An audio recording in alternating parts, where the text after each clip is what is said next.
Right, ఇప్పుడు news lines చూస్తున్నాం. తప్పు చేస్తే మనవారైనా పరాయివాడైనా ఒక్కటేనని, శిక్ష తప్పదని కూటమి పెద్దలు అంటున్నారు.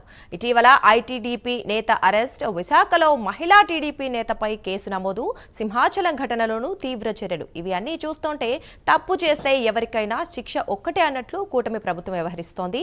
క్రిమినల్ కేసులు, అధికారుల సస్పెన్షన్ ఇందుకు ఒక కారణం. తాజాగా సింహాచలం ఘటనలో 7 అధికారులను ప్రభుత్వం విధుల నుంచి తొలగించింది. కాంట్రాక్టర్పై క్రిమినల్ చర్యలకు ఆదేశించింది. వైసీపీ పాలనకు భిన్నంగా కూటమి పాలన సాగుతోంది. తప్పు చేయాలంటే భయపడేలా చర్యలు కూడా తీసుకుంటున్నారు.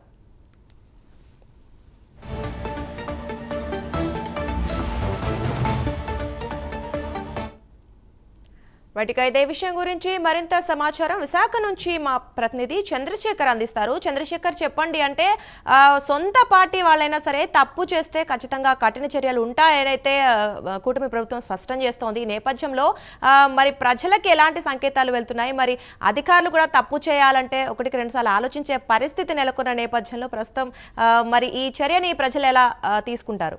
చంద్రశేఖర్.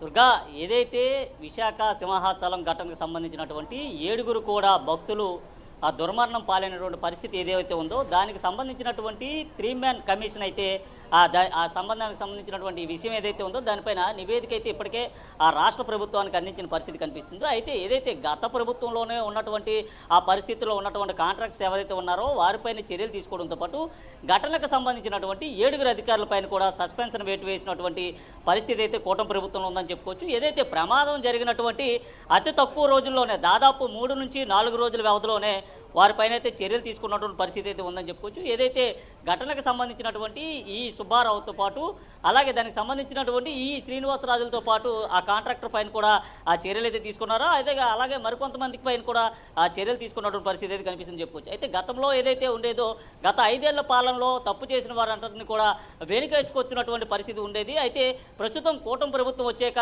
మనవారైనా కానీ లేదా తప్పు చేసిన ఎవరైనా సరే వారికి కఠినంగా శిక్షించి చట్టం ముందు నుంచోబెట్టేటందుకు అన్నిటికీ సిద్ధంగా ఉన్నామంటూ కూడా రాష్ట్ర ముఖ్యమంత్రి ఈ నేపథ్యంలోనే తెలియజేసిన పరిస్థితి అయితే కనిపిస్తుందని చెప్పుకోవచ్చు. ఏదైతే సింహాచలం ఘటనకు సంబంధించినటువంటి ఆ మృతుల కుటుంబాలు ఏవైతే ఉన్నాయో వారి ఆర్థిక ఇదే ఇవ్వడంతో పాటు అలాగే దానికి సంబంధించిన వ్యక్తులు ఎవరైతే ఉన్నారో గోడ కూలిన ఘటనలో ఆ కాంట్రాక్టర్ లక్ష్మణ్ రావుతో పాటు దానికి సంబంధించినటువంటి ఆలయానికి సంబంధించినటువంటి ఈఓతో పాటు వీరందరిపైన కూడా చర్యలు తీసుకున్న పరిస్థితి ఉంది.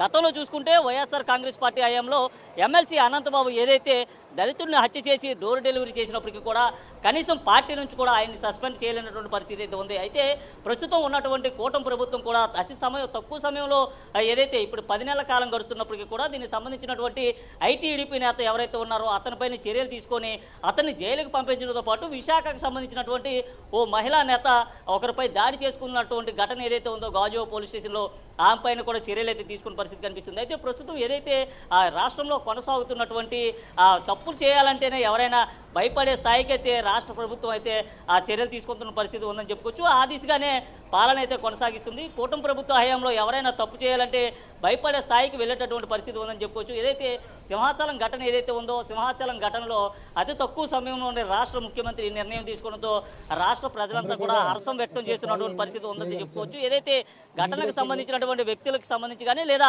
ఆ కాంట్రాక్టర్ పైన కూడా క్రిమినల్ చర్యలు తీసుకునే విధంగా కూడా ఉంటాయంటూ కూడా రాష్ట్ర ముఖ్యమంత్రి ఇప్పటికే తెలియజేయడం జరిగింది. గతంలో చూసుకుంటే ఏదైతే ఘటనలు ఏవైనా జరిగినప్పటికీ లేదా ఇటు దీనికి సంబంధించినటువంటి వారందరిపైన కూడా దురుసు ప్రవర్తనలు లేదా కొంతమంది మాజీ మంత్రులు ఎవరైతే ఉన్నారో వారంతా కూడా నోరు పారేసుకున్నటువంటి పరిస్థితి ఉంది. బూతులు మాట్లాడి బూతు పురాణాలు అయితే ఎత్తుకున్నారు. అటువంటి వారిపైన ఎటువంటి చర్యలు తీసుకుపోయినప్పటికీ ప్రస్తుతం ఉన్నటువంటి కూటమి ప్రభుత్వం ఏదైతే ఉందో ఈ కూటమి ప్రభుత్వానికి సంబంధించినటువంటి నాయకులు కానీ లేదా దానికి సంబంధించినటువంటి కింది స్థాయి కార్యకర్త కానీ ఏదైనా తప్పు చేసినా వారిపైన కఠిన చర్యలు ఉంటాయంటూ కూడా ఇప్పటికే రాష్ట్ర ముఖ్యమంత్రి అలాగే ఉప ముఖ్యమంత్రి చంద్రబాబు నాయుడు ఇటు ఆ పవన్ కళ్యాణ్ ఇద్దరు కూడా చెప్పిన పరిస్థితి కనిపిస్తుంది. ఈ నేపథ్యంలో ఎవరైనా సరే తప్పు చేయాలన్నా లేదా ఏదైనా అధికారి తప్పు చేస్తూ కూడా పట్టుబడిన వారిపైన కఠిన చర్యలు తీసుకోవడంతో పాటు ఉద్యోగానికి కూడా భద్రత ఉండదంటూ కూడా ఇప్పటికే ఆదేశాలు అయితే జారీ చేశారు. ఏదైతే ఘటన జరిగిందో ఘటనకు సంబంధించినటువంటి విషయం ఏదైతే ఉందో విషయం పైన 3-మ్యాన్ కమిషన్ అయితే పూర్తిగా సింహాచలంలో పర్యటించిన పరిస్థితి ఉంది. దానికి సంబంధించినటువంటి నివేదిక రాష్ట్ర ముఖ్యమంత్రికి ఇచ్చిన నేపథ్యంలో